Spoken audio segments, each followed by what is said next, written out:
ओम शांति 15 नवेम्बर 2025 प्रातः मुरली बाप दादा मधुबन। मीठे बच्चे, निजर चरित्र को सुधारिबा पाई जोगर यात्रारे रहिबाकु हेबो। बाबांकर स्मृति ही तुमको सदा काल पाई सौभाग्यशाली करिदेब। आजिर प्रश्न, अवस्थार परीक्षा केउ समय रे होई थाए? काहार अवस्था भल बोली कुहाजिब? उत्तर, बेमारी समय रे ही अवस्थार परीक्षा होई थाए। बेमारी समय रे मध्य खुशी कायम रहू एवं निजर प्रफुल्लित चेहरा द्वारा ही समस्तंकु बाबांकर स्मरण कराउथाओ। एहाको ही भल अवस्था कुहाजिब। जदि निजे कांदिब उदास हेब तेबे अन्य मानंकु खुशी किपरि करि पारिब? तेणु किछि भी होई जाऊ कांदिबार नाही। ओम शांति। दुईटी शब्दर गायन करा जाए, दुर्भाग्यशाली एवं सौभाग्यशाली। सौभाग्य चालीगले ताहाकु दुर्भाग्य कुहा जाए। स्त्रीर स्वामी मरीगले ताकु मध्य दुर्भाग्य कुहा जाई थाए। एकुटिया होई जाई थांती। एबे तुमे जानुछ आमे सबुबेल पाई सौभाग्यशाली हेउछु। सेठारे दुखर कौनसी कथा न थाए। मृत्युर नाम मध्य न थाए। विधवा नाम ही न थाए। विधवा मानंको दुख होई थाए। सबुबेले कांदु थांती। भले साधु संथ भी हुअन्तु, एमिति नुहे जे तांको कौनसी दुख हेउ नाही। केही केही दुखी होई पागल होई जांती, रोगी मध्य होई जाई थांती। एहा हेउछि रोगी मानंकर दुनिया। सत्य जुग हेउछि निरोगी दुनिया।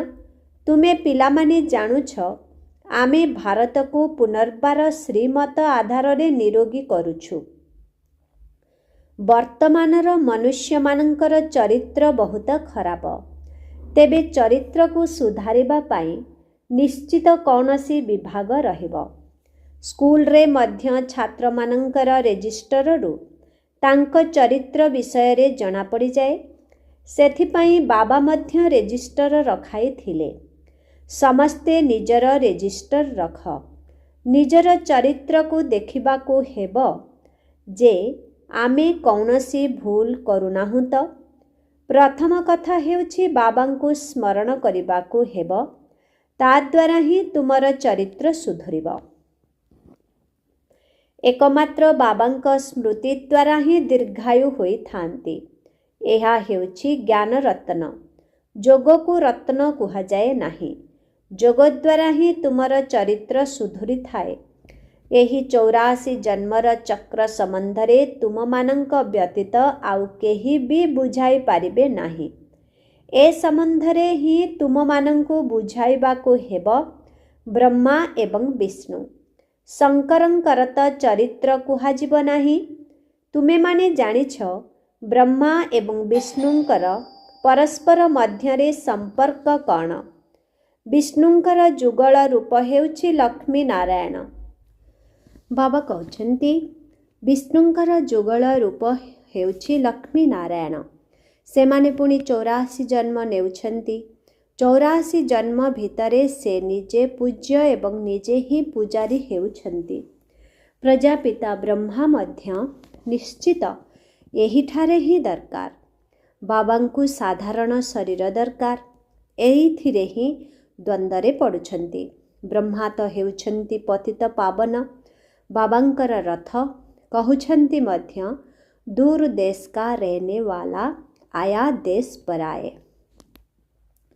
पवित्र दुनियार स्थापनकर्ता पतित पावन बाबा पतित दुनिया को आसिछन्ति। एही पतित दुनिया रे केही जणे हेले पवित्र रही पारिबे नाही। एबे तुमे पिलामाने बुझी पारुछ जे आमे 84 जन्म किपरि नेउछु। केही तो नेउथिबे ना। जो माने प्रथमे प्रथमे आसुथिबे सेही माने ही 84 जन्म नेबे। सत्य जुगरे देवी देवता माने ही आसी थांती। मनुष्य मानंकर टिकिए हेले भी विचार आसु नाही जे 84 जन्म किए नेबे। ए सबु बुद्धिर कथा। पुनर्जन्म त समस्ते मानुछन्ति। मनुष्य 84 पुनर्जन्म नेउछि एहाकु बहुत जुक्तिर सहित बुझाइबाकु हेब। 84 जन्म तो समस्ते नेबे नाही। एका समय रे कौन समस्ते आसिबे एवं शरीर छाड़िबे। भगवान उवाच मध्य रहिछि तुमे निजर जन्म को जानि नाह। सेथिपाई भगवान निजे आसी बुझाउछन्ति तुमे आत्मा माने 84 जन्म नेउछ। एही 84 जन्मर कहानी बाबा बसी पिलामानंकु तुमको सुनाउछन्ति। एहा मध्य एक पाठ पढ़ा। 84 जन्मर चक्र को जानिबा तो बहुत सहज। अन्य धर्मावलंबी माने एही कथा को बुझिबे नाही। तुम मानंक भितरे मध्य समस्ते 84 जन्म नेउ नाहंती। जदि समस्तंकर 84 जन्म हेब तेबे समस्ते एकत्र आसी जिबे। एपरि मध्य हेउ नाही। समस्तंकर आधार पाठ पढ़ा एवं जोग उपरे रहिछि। एथिरु मध्य प्रथम नंबर हेउछि जोग। कष्ट विषय वस्तु उपरे अधिक नंबर मिलिथाए। एहार प्रभाव मध्य रही थाए। उत्तम मध्यम कनिष्ठ विषय रही थाए ना। ता भितरे दुईटी हेउछि मुख्य। बाबा कहुछन्ति मोते मने पकाओ तेबे तुमे माने संपूर्ण निर्विकारी होई जिवो एवं विजय मालारे गुंथा हेबो। एहा ही हेउछि रेस अर्थात प्रतियोगिता। प्रथमे तो निजकु देखिबाकु हेबो जे मु केउ पर्यंत धारणा करुछि, केते जोगयुक्त होई रहुछि, मोर चरित्र किपरि। जदि मो पाखरे कांदिबार अभ्यास रहिछि तेबे अन्य को किपरि खुशी मिजाज करि पारिबि। बाबा कहुछन्ति जे कांदे सिए हराए। तेणु किछि भी होई जाऊ किंतु कांदिबार नाही। रोग समय रे मध्य खुशी रे एतिकी तो कहि पारिबो जे निजको आत्मा निश्चय करी बाबांको मने पकाओ। रोग समय रे ही अवस्थार परीक्षा होई थाए। जंत्रणा समय रे मध्य जदि सामान्य व्यथाजनित शब्द बाहरु थिबो तथापि निजको आत्मा निश्चय करी बाबांको स्मरण करिबाकु हेबो। बाबा संदेश देइछन्ति जे एकमात्र शिव बाबा ही पैगंबर मेसेंजर अटंती, आउ केही नुहे। बाकी जहाँ भी सुनाउछन्ति से सबु हेला भक्ति मार्गर कथा। यही दुनियार सबु जिनिस विनाशी अटे। एबे तुम मानंकु बाबा सेठाकु नै जाउछन्ति जेउठी कौनसी भंगा रुजा जिनिस नाही। सेठारे एपरि भल जिनिस हेबो जे भांगिबार नाम मध्य रहिबो नाही। एठारे विज्ञान द्वारा केते जिनिस तयारी हेउछि सेठारे मध्य निश्चित विज्ञान रहिबो। काहींकिना तुम पाई बहुत सुख दरकार। बाबा कहुछन्ति तुम पिलामानंकु किछि भी जणा नथिला। भक्ति मार्ग केबे आरंभ हेला, तुमे केते दुख देखिछ, ए सबु कथा तुम मानंक बुद्धि रे अछि। देवता मानंकु कुहा जाउछि सर्वगुण संपन्न। पुणी सेही कला केमिति कम होई गला। एबे तो कौनसी कला नाही। चंद्रमार मध्य धीरे धीरे कला कम होई थाए ना। तुमे माने जानिछ जे एही दुनिया प्रथमे नुआ थिला जेउठी प्रत्येक जिनिस सतो प्रधान फास्ट क्लास थिला। ताहा पुणी पुरुणा होई कला कम होई जाउछि। एही लक्ष्मी नारायण सर्वगुण संपन्न अटंती ना। एबे बाबा तुमको सत्य सत्य सत्य नारायणंकर कथा सुनाउछन्ति। एबे रात्रि होइछि, पुणे दिन हेबो। तुमे माने संपूर्ण हेउछ, तेणु तुम मानंक पाई सृष्टि मध्य सेही परि दरकार।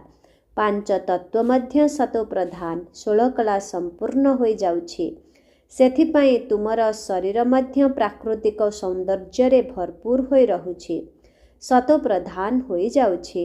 सारा दुनिया 16 कला संपूर्ण होई जाउछि। एबे तो कौनसी कला नाही। जे भी बड़ बड़ लोक अथवा महात्मा आदि अछंती, बाबांको ज्ञान तांको भाग्य रे ही नाही। तांकर निजस्व अहंकार रहिछि। वास्तव रे एहा गरीब मानंकर भाग्य रे रहिछि।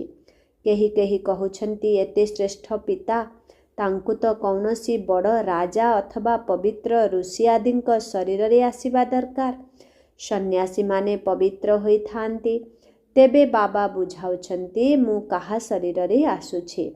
जे पूरा 84 जन्म नेउछन्ति मु तांक शरीररे आसुछि एवं निर्दिष्ट समयरे आसुछि। गोटिए दिन मध्य कम बेसी होई पारिब नाही। श्रीकृष्ण जन्मरु ही 16 कला संपूर्ण अटन्ति। पुणी सतो रजो तमो अवस्थारे आसुछन्ति।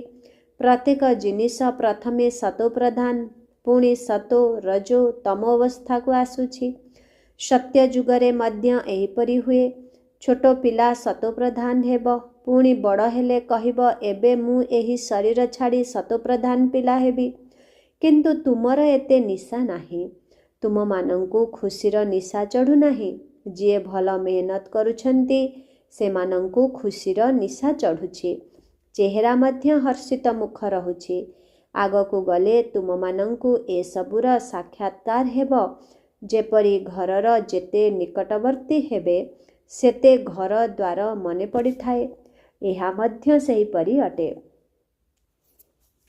पुरुषार्थ करी करी तुमर प्रारब्ध जेतेबेले निकटतर हेब सेतेबेले साक्षात्कार हेब। बहुत खुशीरे रहिब। जे फेल हेबे से लज्जारे बुड़ी मरिबे। तुम मानंकु बाबा सबु कहि देउछन्ति। पुणी बहुत पश्चाताप करिबाकु पड़िब। निज भविष्यतर साक्षात्कार करिब। आमे कौन हेबु बाबा सबु देखाइबे। एही सबु विकर्म आदि करिछ। भल भावरे पाठ पढ़ी नाह। विश्वासघातकता करिछ। सेथिपाई एही दंड मिलुछि। सबुर साक्षात्कार हेब। बिना साक्षात्कार रे दंड किपरि देबे। कोर्टरे मध्य कहि थांती तुमे ए सबु करिछ जाहार दंड एहा अटे। कर्मातीत अवस्था हेबा पर्यंत किछि ना किछि निशानी अर्थात छाप रहिब। आत्मा पवित्र होइगले पुणी एही शरीर को छाड़िबाकु पड़िब। एठारे रही पारिब नाही। सेही अवस्था तुमको धारण करिबाकु हेब। एबे तुमे घर को फेरी जाई पुणी नुआ दुनिया को आसीबा पाई प्रस्तुति करुछ। तुमर पुरुषार्थ हेउछि जे आमे जल्दी जल्दी जीवु पुणी जल्दी जल्दी आसीबु। जेपरि पिलामानंकु खेलरे दौड़ाई थांती ना लक्ष्य स्थल को जाई पुणी फेरी आसी थांती। तुमको मध्य जल्दी जल्दी जीवाकु हेब। पुणी प्रथम नंबर रे नुआ दुनिया को आसीबाकु हेब। तेणु एहा हेउछि तुमर रेस। स्कूल रे मध्य प्रतियोगिता कराई थांती ना। एहा तुमर प्रवृत्ति मार्ग। तुम मानंकर प्रथमे पवित्र गृहस्थ धर्म थिला। एबे विकारी होई जाइछि। पुणी निर्विकारी दुनिया को हेब। जदि एही कथा को भी तुमे माने स्मरण करिब तेबे मध्य बहुत खुशी रे रहिब।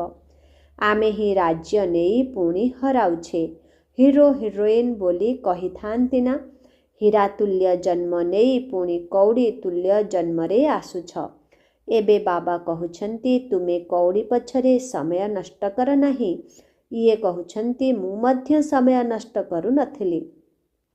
तेणु मोते मध्य कहिले एबे तुमे मोर होई एही आत्मिक धंदा कर। तेणु तुरंत सबु किछि छाड़ी देली। पैसा को फोपाड़ी तो देबी नाही। पैसा तो कामरे आसी थाए। पैसा बिना घर आदि मिली पारिब नाही। आगकु गले बड़ बड़ धनवान माने आसिबे तुमको सहयोग देबे। दिने तुमको बड़ बड़ कॉलेज विश्वविद्यालय रे जाई भाषण करिबाकु हेब। एही सृष्टि चक्र किपरि घुरुछि। आरंभरु शेष पर्यंत इतिहासर पुनरावृत्ति हेउछि। सत्य युग आरंभरु कଳି युग शेष पर्यंत सृष्टिर इतिहास भूगोल आमे कहि पारिबु।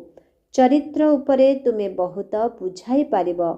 एही लक्ष्मी नारायणंकर महिमा कर। भारत केते पवित्र थिला।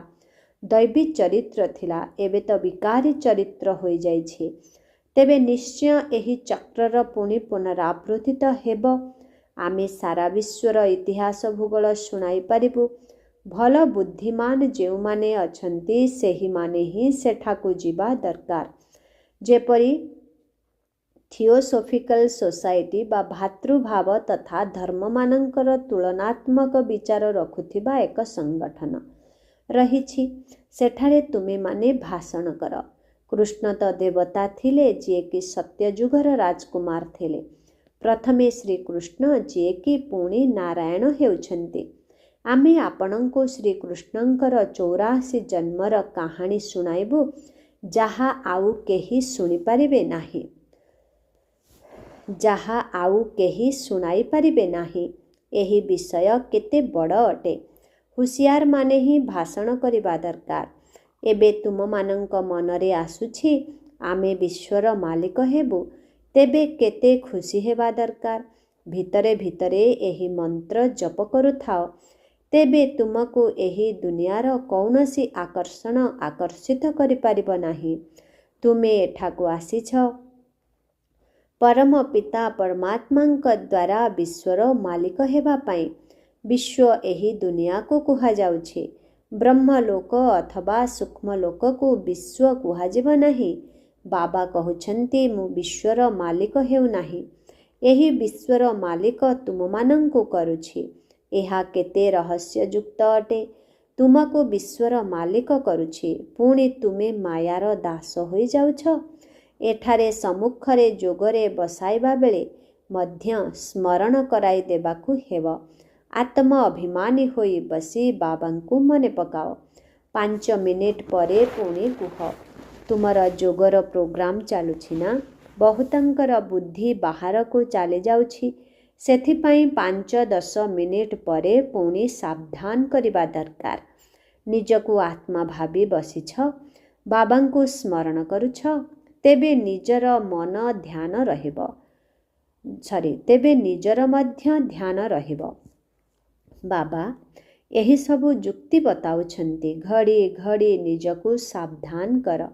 निजकु आत्मा भावी शिव बाबांक स्मृति रे बसिछ।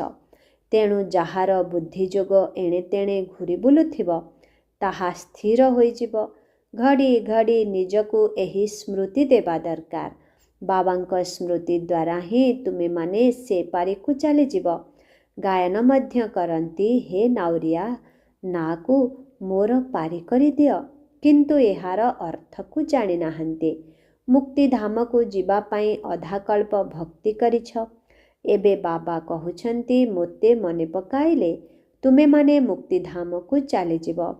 तुमे माने एठाको आसिछ पाप भस्म करिबा पाई, तेणु कौनसी पाप करिबार नाही, नचेत पुणी पाप रहिजिब।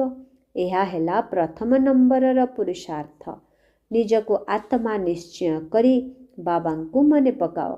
एहीपरि निजको सावधान करिले निजर मध्य ध्यान रहिब। निजको सावधान करिबाकु पड़िब।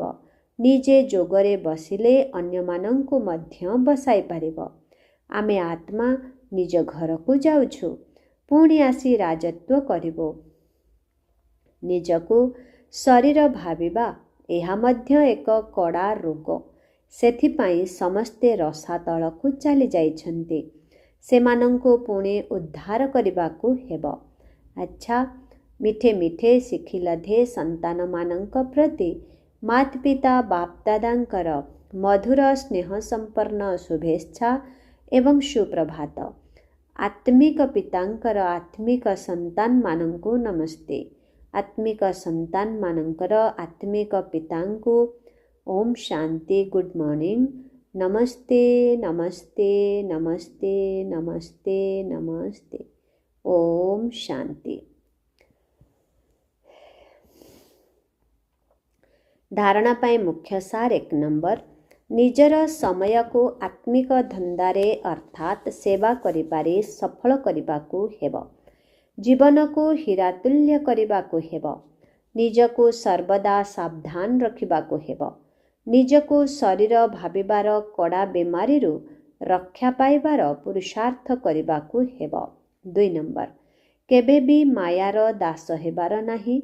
भितरे भितरे जप करिबाकु हेब जे मु आत्मा सर्वदा खुशी रही थाउ जे मु भिकारीरु राजकुमार हेउछि।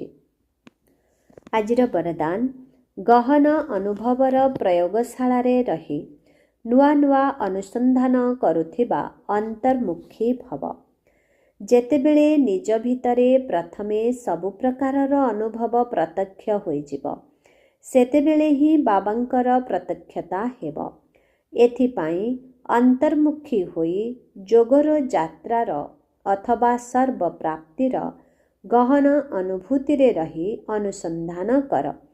ପ୍ରଥମେ ସଂକଳ୍ପ ଧାରଣ କର, ତାପରେ ତାର ପରିଣାମକୁ ବା ସିଦ୍ଧିକୁ ଦେଖ ଯେ ମୁଁ ଯେଉଁ ସଂକଳ୍ପ କରିଥିଲି ସେଥିରେ ସିଦ୍ଧି ପ୍ରାପ୍ତ ହେଲା ନା ନାହିଁ।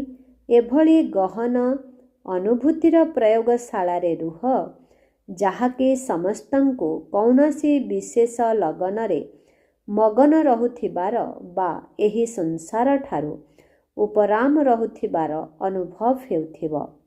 ଏଥିପାଇଁ କର୍ମ କରିବା ସମୟରେ ଯୋଗର ଶକ୍ତିଶାଳୀ ସ୍ଥିତିରେ ରହିବାର ଅଭ୍ୟାସକୁ ବଢ଼ାଅ। ଯେପରି ବାଣୀରେ ଆସିବାର ଅଭ୍ୟାସ ହୋଇଯାଇଛି, ସେହିପରି ଆତ୍ମ ଅଭିମାନୀ ସ୍ଥିତିରେ ରହିବାର ଅଭ୍ୟାସ କର। ଆଜିର ସ୍ଲୋଗାନ, ସନ୍ତୁଷ୍ଟତା ରୂପୀ ଆସନ ଉପରେ ବସି ପରିସ୍ଥିତି ଗୁଡ଼ିକର ଖେଳକୁ ଦେଖୁଥିବା ଆତ୍ମା ହିଁ ସନ୍ତୁଷ୍ଟମଣି ଅଟେ। ସନ୍ତୁଷ୍ଟତା ରୂପୀ ଆସନ ଉପରେ ବସି ପରିସ୍ଥିତି ଗୁଡ଼ିକର ଖେଳକୁ ଦେଖୁଥିବା ଆତ୍ମା ହିଁ ସନ୍ତୁଷ୍ଟମଣି ଅଟେ। ଓମ୍ ଶାନ୍ତି। ଆଜିର ଅବ୍ୟକ୍ତ ଇଶାରା, ଅଶରୀରୀ ଅଥବା ବିଦେହୀ ସ୍ଥିତିର ଅଭ୍ୟାସକୁ ବଢ଼ାଅ। ଅଶରୀରୀ ଅଥବା ବିଦେହୀ ସ୍ଥିତିର ଅଭ୍ୟାସକୁ ବଢ଼ାଅ। ଯେପରି ହଠଯୋଗୀମାନେ ନିଜର ଶ୍ୱାସକ୍ରିୟାକୁ ଯେତେ ସମୟ ଚାହିଁବେ ରୋକିପାରିବେ, ସେହିପରି ତୁମେ ସହଜ ଯୋଗୀ, ସ୍ୱତଃ ଯୋଗୀ, ସଦା ଯୋଗୀ, କର୍ମଯୋଗୀ, ଶ୍ରେଷ୍ଠ ଯୋଗୀ ଆତ୍ମାମାନେ ନିଜର ସଂକଳ୍ପକୁ, ଶ୍ୱାସକ୍ରିୟାକୁ ପ୍ରାଣେଶ୍ୱର ବାବାଙ୍କର ଜ୍ଞାନ ଆଧାରରେ ଯେଉଁ ସଂକଳ୍ପ ବାବା କହୁଛନ୍ତି,